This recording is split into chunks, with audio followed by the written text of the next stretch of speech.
Ang sikreto ng matitipid na tao sa pagtitipid. 1. Laging may malinaw na budget at sinusunod ito.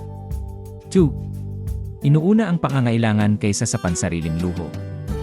3. Nagtatabi ng ipon kahit maliit para sa kinabukasan. 4. Pinag-iisipang mabuti ang bawat gastusin bago bumili.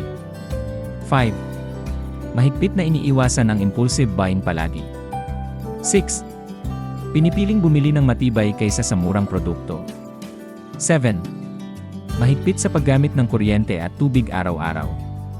8. Mas pinipili ang magluto kaysa kumain sa labas.